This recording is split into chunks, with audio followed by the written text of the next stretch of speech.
Hello. This is Brian K. McNeil, the sales confidence coach. And I want to start off by saying that our lives are not scrimmages or practice games. There is no Martyrs Hall of Fame. Time the speedster takes its toll. And for us as nonprofit CEOs, every day really is the Super Bowl. My name is still Brian K. McNeil. And today in this talk, this workshop, we're going to talk about how to ask for the money. How to ask for the money. That's what we're going to cover today.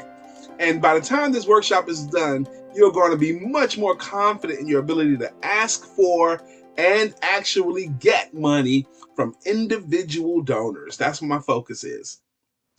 First things first, what do you say if someone says to you, what do you guys do? What do you do?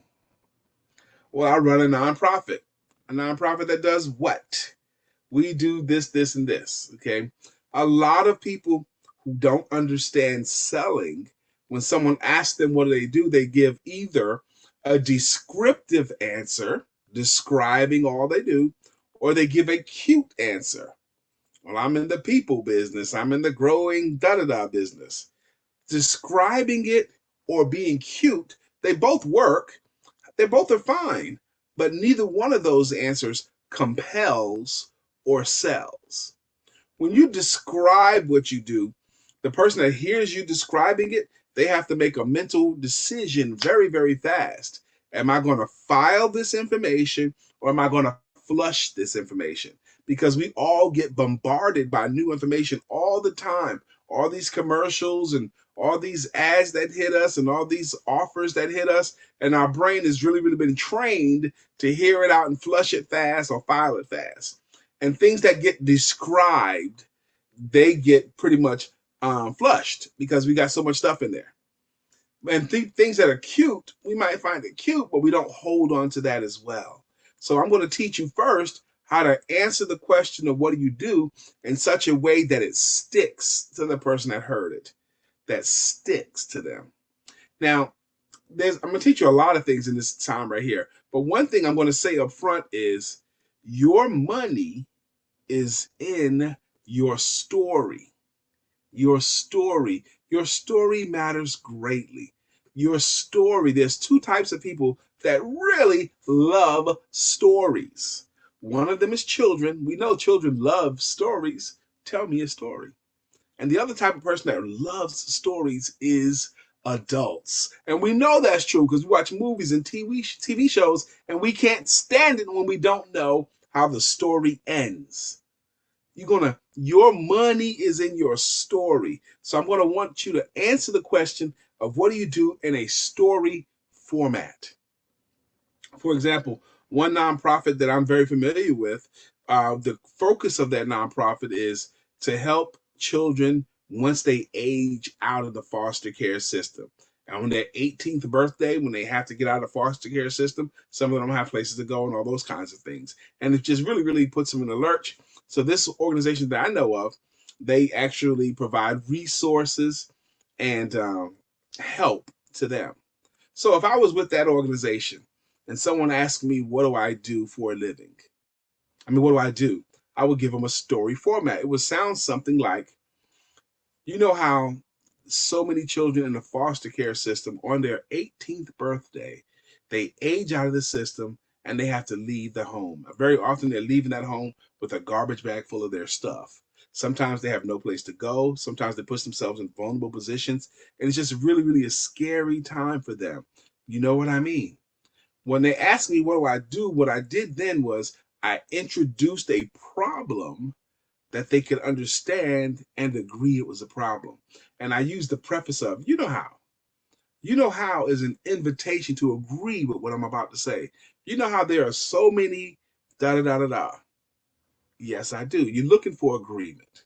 Okay.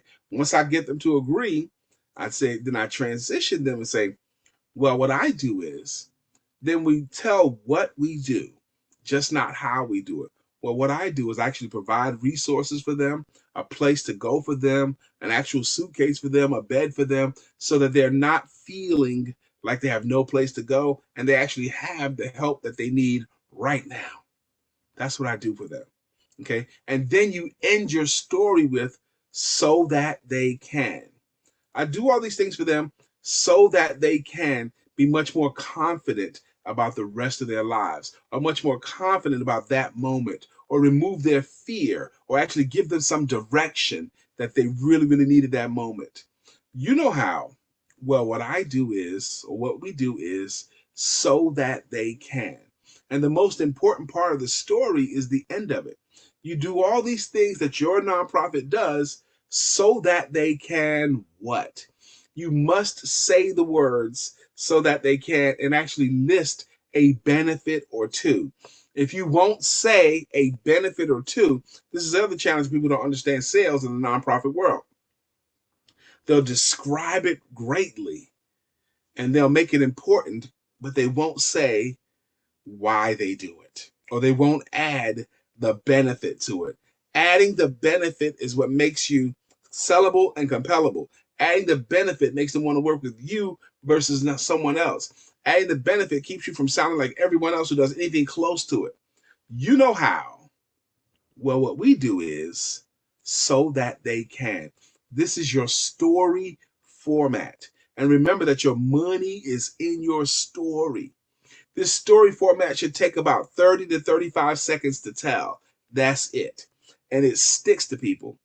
You will notice if you adopt this story format, it's going to take you between 10 and 15 tries with 10 to 15 different people before you really have it right. You are in a profession and it is going to be a learning curve when you adopt this story format.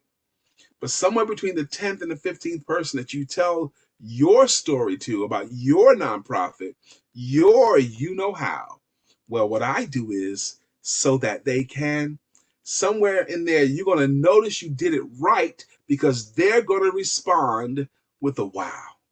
They're actually going to say wow or be encouraged. Oh man, that's amazing.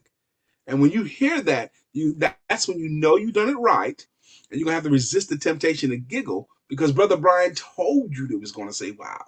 That's what happens between 10 and 15. But over the next 4 or 5 people, it's gonna happen this fast. Over the next 4 or 5 people that you use a story format on, your you know how, introducing a problem and getting to agree it's a problem, and any kind of agreement is enough. A head nod is plenty. You know how, introduce a problem. Well, what I do is introduce yourself as a solution, telling what you do, not how you do it, so that they can benefits of working with you. Over the next 4 or 5 people that you use your story format on, you're going to notice that their response to you is going to be on a higher level. You're going to notice that they start saying higher level things like, really? Or how does that work? Or you know who you need to talk to? Oh man, I wish I had known about you. Their response is going to be higher because with this story format, they now see you as a resource and as a benefit instead of just something that you do. That's what the story format does for you. Now, there are lots of reasons why people will give you money, why they will give you money. And I'm going to share with you why they will. Asking for money and understanding that it's a selling process, it's a sales process. It's very important that you understand that this is a sales process, getting the money. So many times, nonprofit people and folks who don't understand sales, they believe that the key to getting the money is being liked. If they like you, they're going to give you the money. And I'm here to tell you how much they like you has little to do with why they would donate money. Yes, that's true. It's not how much they like you, it's what they see as a benefit. And I can demonstrate it for you. Because, for example, you know lots of people that you like that you've never done business with. There's lots of people that you like that have nonprofits that you've never donated to. And there are lots of people that like you and they like your cause, but they have not donated any money, even though they still like you. The reason why they haven't donated money, even though they like you, is because liking you doesn't have much to do with whether or not they donate money. You have to do a few things to get folks to donate money. Okay? Number one, I want you to understand the 7 reasons why people enthusiastically give money. There's 7 reasons why people enthusiastically give money. I'm going to tell you what they are, and I'm hopeful that you'll take each of the 7 and see how does your nonprofit satisfy that. Number one is the word time. Time. Is there anything or any results that you can articulate that will be achieved faster as a result of someone donating money with you? What results will happen faster? If you will donate to this cause now, we'll be able to do this faster. Then we'll be able to do it now versus doing it next year. Are there any results that will happen faster as a result of a person choosing to donate with you now? If it is, you should talk about that. If you will help us now, we'll be able to do this. Speed, time, saving time. That's one reason why they will. The next one is actually the word money. Now, you may not be able to help them when it comes to this, but people give money to people or things that help them to either save some money or earn more money or both. Now, not often does nonprofit cover this ground, but I'm going to at least let you know what it is. But a lot of folks, if they have a way that they believe they can save some money by donating, earning more money, or both. The third one, time, money, and good feelings. Good feelings. Good feelings. People give their money to the person or the thing that helps them to either feel better about themselves, help them to feel better about themselves, or helps them to imagine other people having a higher opinion of them, or both. Now, you can do this with your nonprofit. You can help people to feel better about themselves. For example, a man buying a financial services plan for his family. He does that because he believes, as head of the household, this is a responsible thing for him to do, and he's happy about taking responsibility.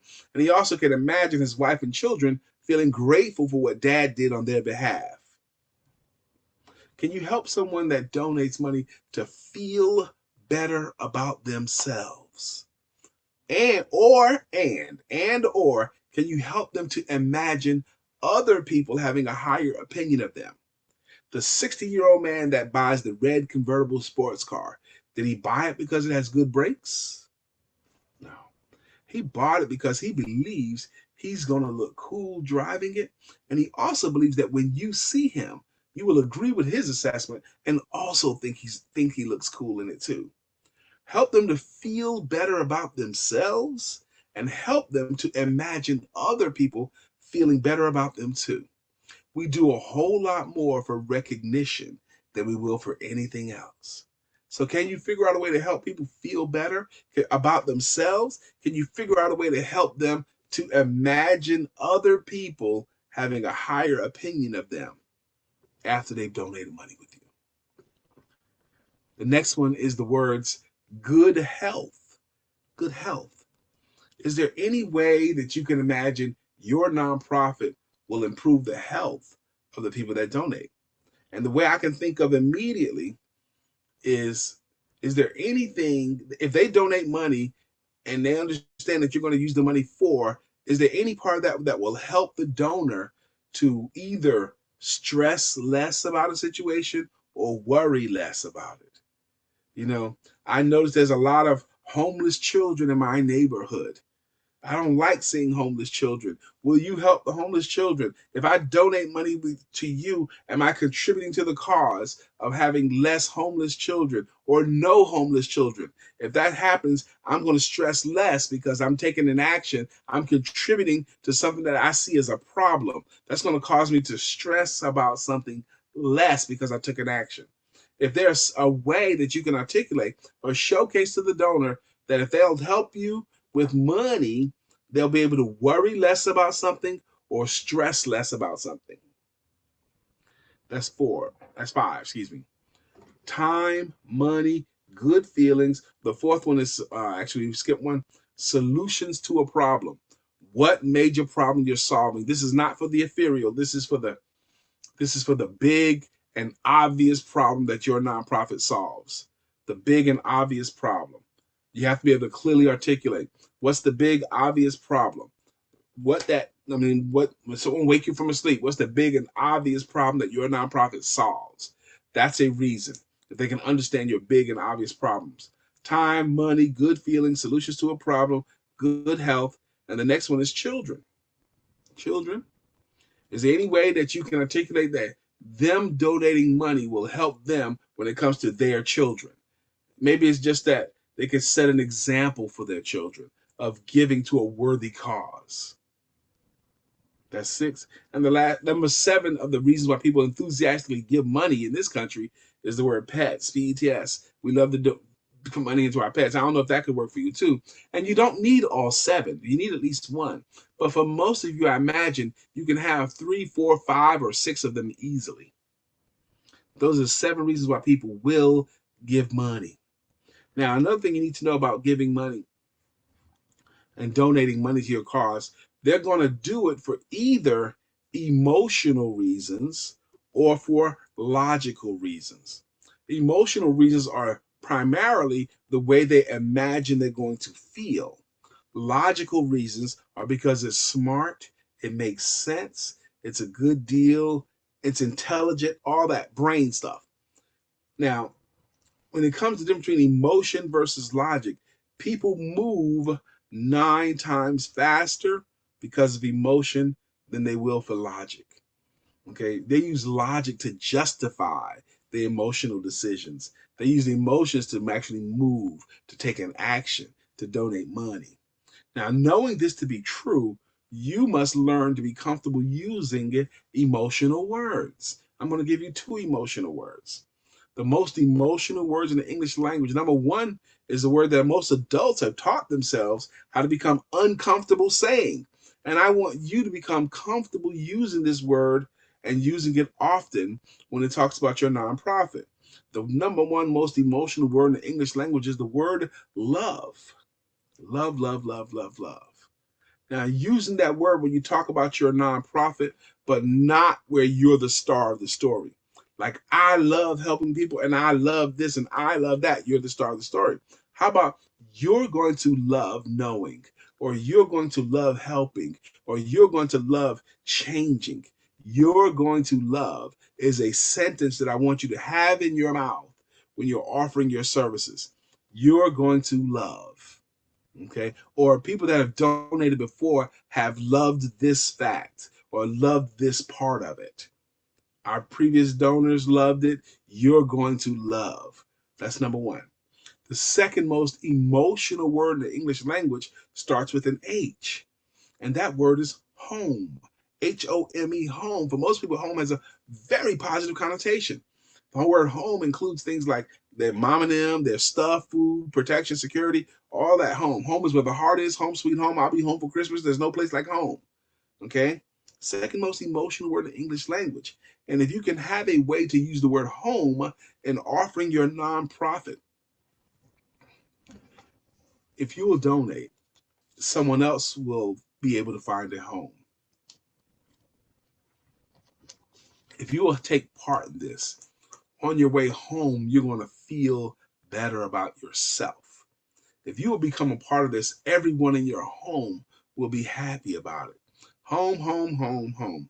And a sentence using both the word love and home in the same sentence can take on an almost hypnotic effect. Love and home.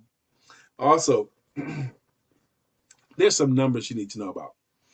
There's some things you need to know. Now, most nonprofit CEOs, it's not going to be pretty to you. They do a great job of telling what their cause is. They do a great job of getting out in the public, getting the word out.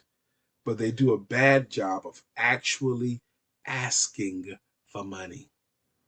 Actually asking, will you donate to this cause?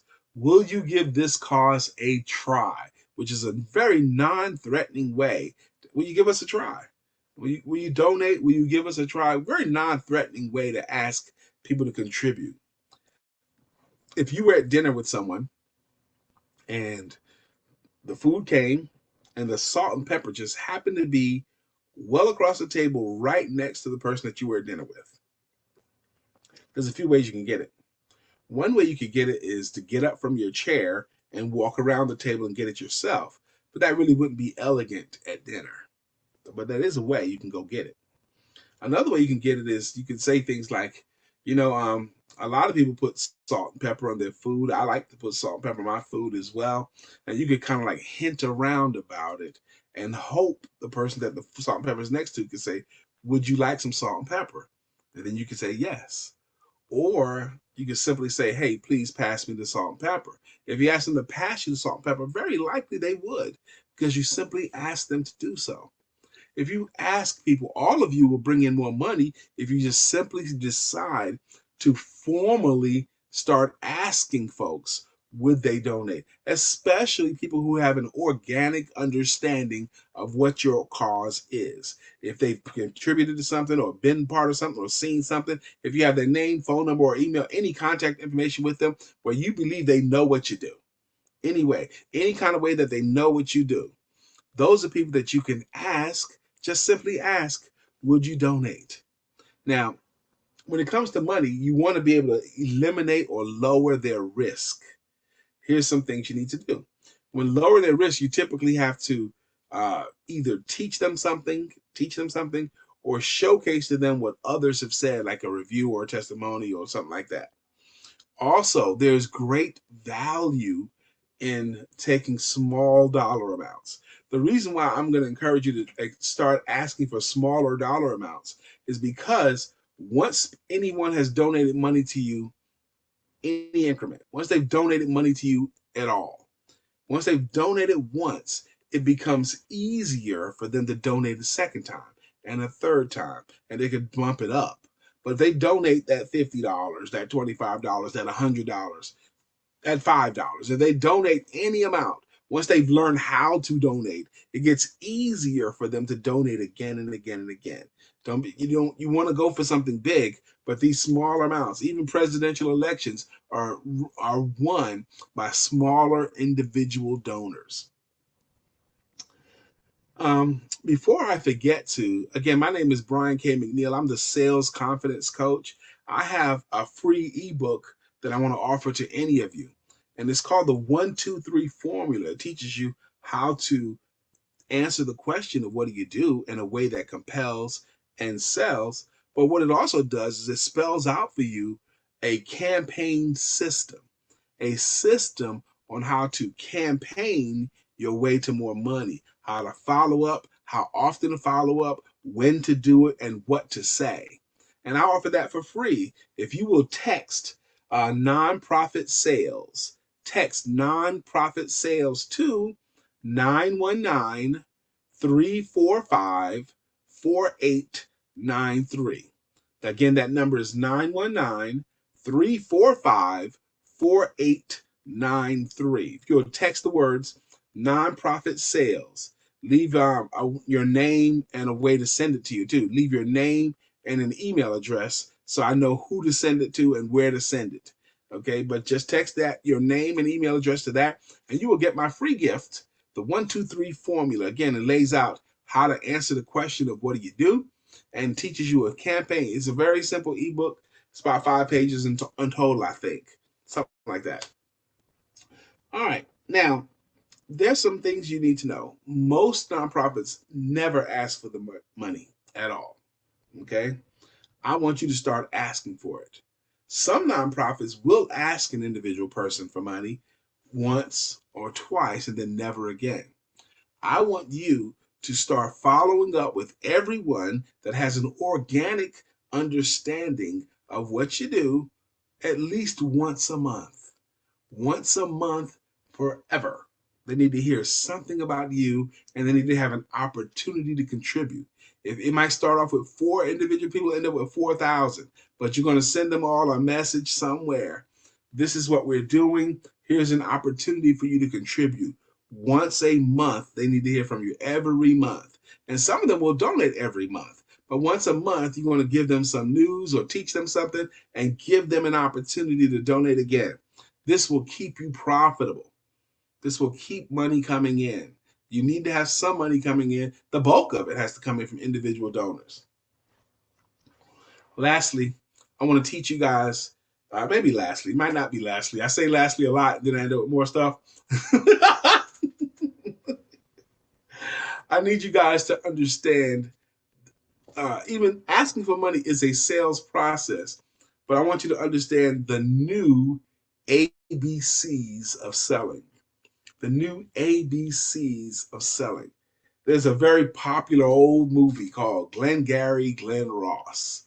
And he's some old sad sack, unscrupulous sometimes salespeople.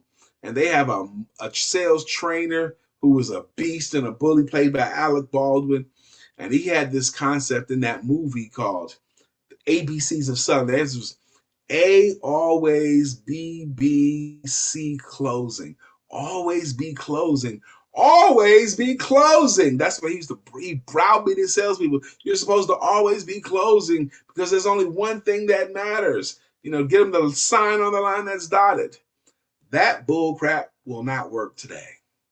You can't sell like that. You can't offer your nonprofit that way. It won't work. It won't work. No one will tolerate that, and no one will buy into that. But there are some new ABCs I want to introduce you to, especially you, the nonprofit CEO. The new A in the ABCs of selling, the A stands for attunement. Attunement. Can you see your nonprofit the way a potential donor sees it? Is it easy for them to donate, or do they have to jump through loops? Is the process simple for them? Are you in tune with the way they see the process? If you were not involved in your nonprofit, but you heard about it, and you're considering contributing, what would their process be? What would they need to do? Would they need to talk with anybody? Would they need to go to a particular website? Do they have to jump through loops, or is it easy? Get in tune or attuned with how the people see you and your nonprofit. That's the A. The B stands for buoyancy. Buoyancy. How do you keep your head when stuff ain't going great? How do you keep your mood up? How do you keep your enthusiasm? How do you keep the excitement? How do you keep the passion? How do you keep it going when things aren't going? How do you keep it going great when the money is not flowing? How do you do it? Buoyancy. How do you stay afloat when things are not rocking? There's a key question I want you to ask yourselves. When things are not rocking, when it's not going exactly, the question is, can I do this? Can I do this? Can we really do this? Can we really impact? Can we make a change? Can we do this? If you ask yourself that question, your brain will go seeking an answer, and very often the answer is going to come back, yes, we can. We have the requisite experience. We know how we're doing it. We're hardworking. We're passionate. We're intelligent people. Yes, we can do it. Just asking yourself that question, can we do this? And answering, yes, we can do this. That is very often enough to bolster your spirits when things are not rocking. Can we do this? Or can I do this? Now, the C stands for clarity. Clarity. This is a very important one. Your donors get bombarded by lots of people that want a lot of things from them. Your donors get bombarded by other people asking for money. They get bombarded by other advertisements and marketing and all kinds of stuff, vying for their distractions and intentions and vying for their money. Understanding this, your job to really get the money is to make it clear for them, to clear the fog out of all that kind of stuff. Clarity, clearly making it plain and simple for them. That because they get bombarded by so much stuff. The clearly articulating two things, clearly articulating the problems that you're solving and clearly articulating why they want to be part of that solution. You're helping them to find the right problem to help. You help them find the right problem. And the way you help them find the right problem is by clearly articulating what problems are solved through your nonprofit and how they can be a part of it, how they can be a part of the solution. into your nonprofit. Again, my name is Brian K. McNeil, and I wanted to teach you guys the story format. I want to talk to you about some numbers. Here's some other one more number I need you. I'm gonna give you some more stuff. I know I said that was gonna be the last thing, but I'm gonna teach you a few more things, just a few more things that I know. As if I never heard from you again, I want to make sure that you know this. Now, I would love to hear from you again. I'll even give a Calendly link where you can schedule some time with me. You can just well, if you're not familiar with Calendly, it'll have it with this. But my Calendly link is Calendly, CALENDLY .com/BK McNeil. That's BK, the letter B, the letter K, McNeill. My last name has two L's. And we'll put it on there just in case you didn't catch all of that. But there's some more stuff that I want you to know just in case. Most money happens, most times they donate. It happens after the fifth attempt, after they've been asked at least 5 times. But the nonprofit CEOs don't understand. They won't ask for it at all, for one, or they'll only ask once or twice and then never again, which is why I want you to always follow up at least once a month.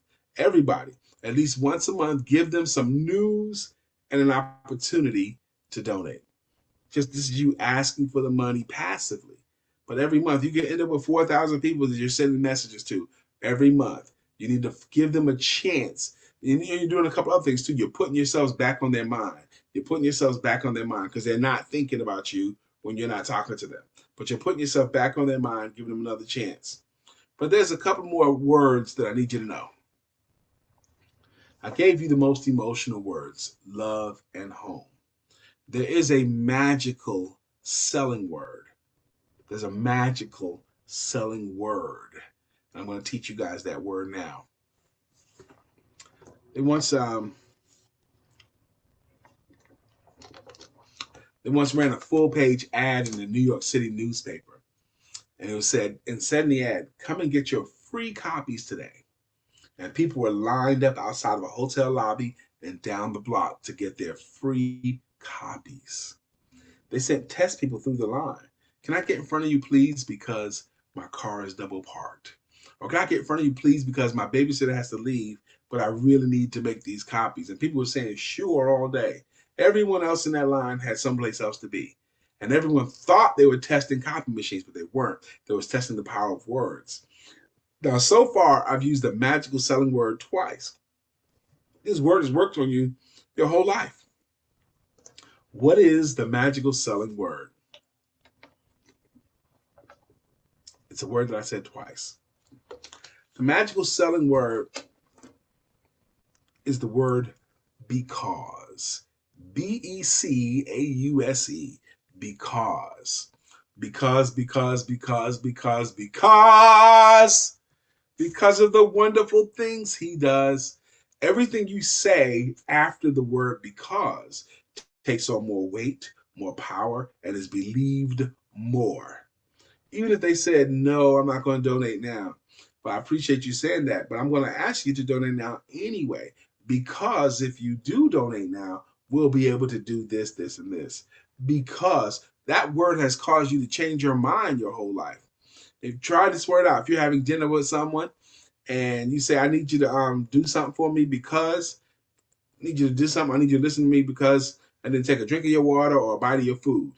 If you do that, you say the word because, and you don't feel that because immediately, they'll stop chewing if they're chewing. They'll lean forward.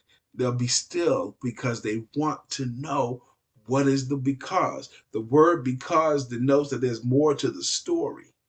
There's more to the story coming, and they've got to know what that because is. The word because causes people to change their minds. This is a magical selling word. This is also a heavy word on people too. So I want you to use the word because, but I want you to use it sparingly. Don't use it often. Use it sparingly. Will you donate to this cause? Ask that question. Why? Because we'll be able to do this or this or this. Because we need it for this or this or this. If they understand that, because it becomes easier for them to say yes to you. So far in this workshop here, we've talked about why would anyone give money to you? And I gave you 7 reasons why people typically do it enthusiastically. We talked about how to answer the question of what do you do? And I gave you guys a story format. We gave you some numbers to work with. You learned that the average sale happens after the 5th attempt. I even gave you some ways to reach out to me. And we also talked about the new ABCs of selling. I want you guys to, first I want to thank you for your time and your attention. And I want you guys to enjoy the rest of the Nonprofit CEO Conference.